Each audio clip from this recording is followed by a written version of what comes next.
I am the Tofu Golem. Please enjoy the video. You begin by booting from a reliable USB installer or live Linux environment. This isolates the disk.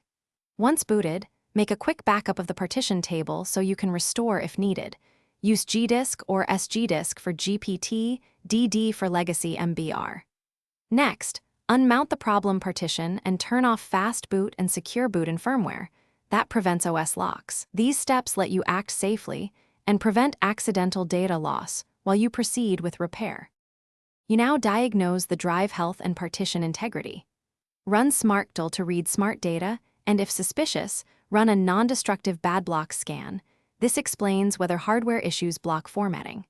Then repair or rebuild the partition table. Use gdisk's recovery options or run testdisk to restore lost entries.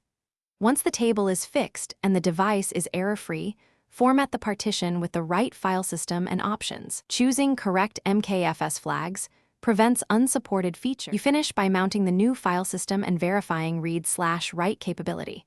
Use a small DD write or rsync test to confirm stability. If this is a system partition, reinstall the bootloader with grub install and update grub, or register an EFI entry with fbootnger so the system boots cleanly.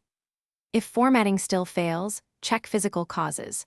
Swap cables, change SATA or USB ports, or try the disk in another machine. Hardware problems often masquerade as format errors. Thanks for watching. Consider subscribing if we helped you today.